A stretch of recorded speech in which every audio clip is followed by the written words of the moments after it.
प्रदेश और नेपाल के तराई क्षेत्र सहित पूरे पूर्वांचल में यह पर्व बहुत ही उत्साह और आस्था के साथ मनाया जाता है।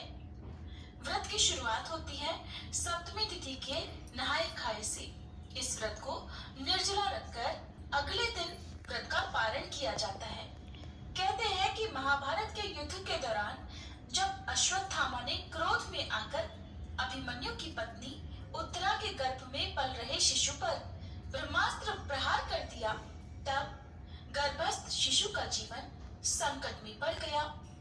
उसी समय भगवान श्री कृष्ण ने अपनी दिव्य शक्ति से उस शिशु की रक्षा की और उसे पुनः जीवन दिया और यही बालक आगे चलकर परीक्षित कहलाया। इसी प्रसंग से जीवित पुत्री का व्रत की परंपरा आरंभ हुई और धीरे धीरे यह आस्था का महापर्व बन गया। हर वर्ष यह व्रत आश्विन मास के कृष्ण पक्ष की अष्टमी तिथि को रखा जाता है।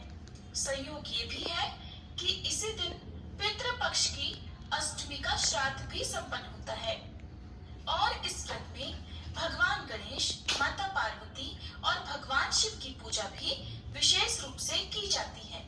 प्रथा ये है कि पूजा का समय प्रदोष काल में सबसे सर्वश्रेष्ठ माना गया है। यदि किसी कारण पूजा प्रदोष काल में ना कर पाए तो इस बात का अवश्य ध्यान रखें कि पूजा के समय राहु काल न हो। सच्ची श्रद्धा, आस्था और भक्ति के साथ जब माताएं कथा को सुनती हैं और व्रत करती हैं, तभी यह व्रत पूर्ण माना जाता है, क्योंकि बिना कथा सुने व्रत अधूरा रह जाता है और उसका पुण्य भी नहीं मिलता। तो आइए अब हम सभी मिलकर सुनते हैं जितिया व्रत की पावन कथा।